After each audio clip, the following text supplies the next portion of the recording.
Okay, so this guy is talking about how he doesn't like Finn McKenty, this YouTube content I creator. want to hear that. And by the way, this content creator is Dan Frampton, and the O is spelled with a 0. I was going to start off by saying something like, oh, he seems like his soul has been zapped. There's no passion. He's going through the motions. It seems like Finn McKenty is in script reading hell. So I went 10 videos back, and I started with the tragic rise and fall of Sublime. And right away, I'm like, this seems like content farm fodder. Doesn't seem like there's a whole lot of entertainment value going here. We do have the same take, kind of. He only throws his personal opinion right at the end, and I don't believe him whatsoever. I think Sublime with Rome would be a really good band under any other name. I just don't think it's Sublime. Disagree. I think Sublime with Rome is always not a good band. I think Finn McKenty is trying to appeal to normies who like music. You don't think he's trying to rage farm? Do you know what kind of person he is? He's like a punk rocker that lives in the fucking OC? Yeah,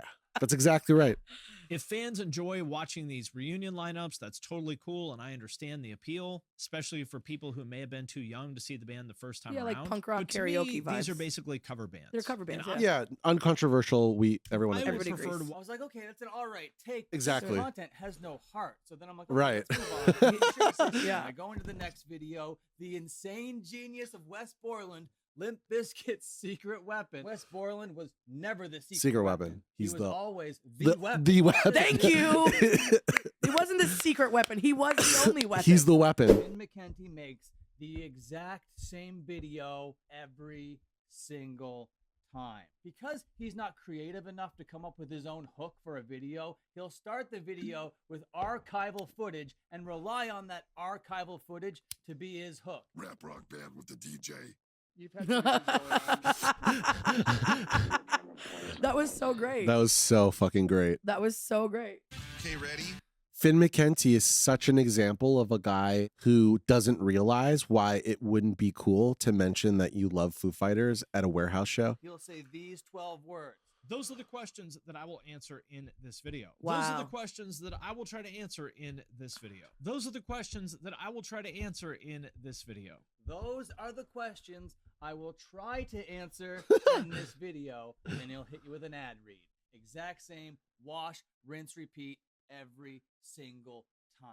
Now, I'm not above having a little bit of a formula, having a little bit of a routine in your videos. That's not the problem. If you look at my videos, it's kind of clear that I kind of do the same sorts of things every time to kind of have sort of a structure, a framework in my mind that helps build a video. That's totally fine. Everybody does that. But when you're a creator, creating is supposed to feel like it's coming from the heart. It's supposed to feel like it's being created by somebody who cares about creating it. This does not feel that way. Right. Strange history, strange history, strange history, strange history. Rise and fall this, unexpected that.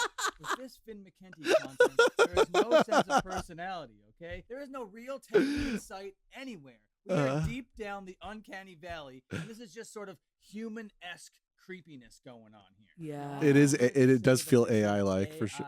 Yeah. Yeah. I wouldn't be surprised to learn that it's AI assisted in some way. Oh, yeah. The reason why I'm playing this video is because it came right at a time where I privately pointed out to Buttons, this Finn McKenty guy has such weird takes. He's saying weird things. That's what we're going to get into now. We're going to show you a couple of his takes about Korn, which are just wrong. Not only wrong, but like weird. Weird and disagreed with by Jonathan Davis himself. I was so taken back by this clip that I had to rewatch it the next day with Buttons. Korn discography deep dive, worst to best. This is the weirdest take I've ever heard on Korn in my entire life. In my life. Korn is one of the rare bands that, in my opinion, has never put out anything bad.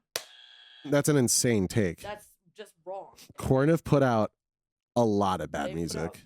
Plenty of music with laughably bad lyrics. Korn at their worst is still better than the vast majority of the bands. So I prefer Slipknot over Korn. They do give me different feelings, so maybe it is apples and oranges a little bit. Slipknot has more to offer. Korn only has one flavor to offer you, and that is corn. Korn Play that 3, again. Remember Who You Are, which I believe this is the first one without Head. Incorrect. The first album without Head was the previous album he just listed. Yeah. Self-titled. That's the first album without Head. He's not even doing this album. fucking research. He's not doing research. This album came after that album. Why does he refer to himself as the punk rock MBA? I don't know. I don't subscribe to his channel, even though it gets pushed to me all the fucking time in the algorithm. I'm sure he's a nice guy on a personal level. I just don't. He's just. Really? This is lazy. This was an interesting one. I like what they did with it. This was the album that they did with a bunch of different electronic producers like Noisia and Skrillex. This was from 2011, which was actually a little bit before dubstep really blew up. Not true remotely. First of all, dubstep blew up in the UK in like the mid 2000s. Then dubstep or brostep, as we colloquially called it. Broccoli called it. That was in the late 2000s. And then what happened is Korn said, oh, look, Skrillex is super popular. Let's get him to produce our record and scratch it up, bro. The paradigm shift by Korn was not ahead of the curve. Yeah. It was behind the curve. They're chasing a trend. They're behind the 8-ball. How does this guy not fucking know that? Ray Luzier is a great drummer, but in my opinion, they really did lose something when David Silveira quit the band, because he was the prototype for every new metal drummer. Yeah, I actually agree with this point. I don't disagree with that, I guess. And Dave Silveria has made this point a lot of countless times, which is their first 3 albums were recorded as a band unit with no click track. And then they started using a click track with Issues. But I love Issues. It's their best click track album. It does lose a little bit of that fluidity. It does. It loses the fluidity, and that's the point he's making, and I actually agree with that point. The best of the good but not great albums, which a lot of people are going to disagree with me on, is Issues, in my opinion. Shut and the I like Issues. I think that Also consider what he's going to put in front of Issues. He's putting Issues as their 8th best album? On what planet? On what fucking planet? And he knows that people are going to disagree with him. That's why I feel like not only do I think he's wrong, but I think that he rage farms. This is a crazy take, man. That if you're just trying to pander to people that like you, you wouldn't make this kind of a comment. This, to me, that seems like a rage farming comment. I believe of these 6 albums, any of them I think is a fair choice as the best Korn album. What? That in and of itself is a ridiculous statement. Honestly, there's only 3 Korn albums that are, or 4 maybe, that are in dispute for their best. I don't condone violence, right? I don't condone violence. I'm just saying this line of thinking, it's very old Yeller. We got to take it out to the woods. It's not right. Not the person. Not the person. Just the ideology. The ideology, the line of thinking. The line of thinking. How many other bands can say that? But that's not true about them. That's just like a circular reasoning. That's just, you're just saying, he's just saying shit with his There mouth. are 6 fucking albums that you could validly choose as their best. Their batting average might be the best of like It's not. It's wrong. Any kind of band in They have a medium batting their average. league, right? No, not right. Korn might have the strongest batting average. They don't. No. So of the kind There's of- so many bands who have higher batting averages. So groovy. Yes, it is Aaron Paul. The mix on this. Oh, it's Aaron Paul. Crazy. Real too. I didn't actually realize I think that. Jonathan Davis said that The they actor? spent like Yeah. In the video? Yeah. From $2 Breaking million. Bad? Yeah, so this was the most expensive album ever made at the time. Finn McKenty, he just said $2 million. $4 million. So he can't even get the number right. This is one of my favorite Korn songs, Twisted Transistor. Which I just want. It's such a weird take. Twisted Transistor, the video is great. It's fun, The right? video's fun. You got Little John, you got David Banner, you got who else is in this? Snoop Dogg? Yeah, but like the fucking song is. Very popular. Can we just say that the song is trash? At best, mid. Super catchy.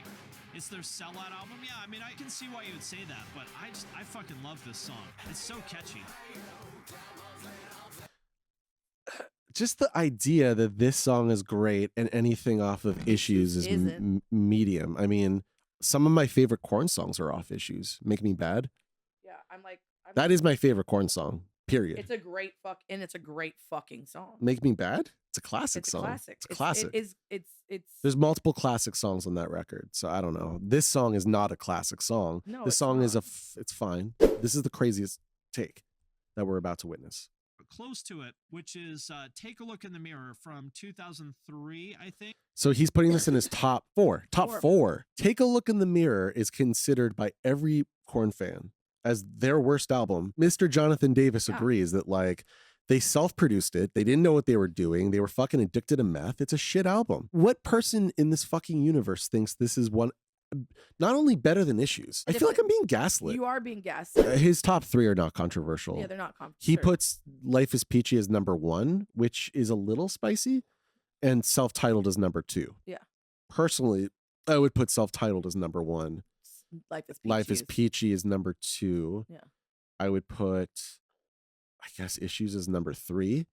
And then Follow the Leader is number 4. And then everything else, whatever. Sure. Kind of. Don't there's great songs on the rest of it. I really it's like just Follow the Leader. Follow the Leader number 4. I wouldn't put it number 4. When's the last, let me ask you something. I put it in number... Wait. When's the last time you listened to Follow the Leader?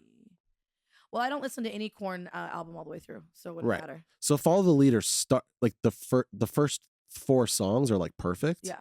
And then it just slowly goes downhill and it's like becomes very boring and samey.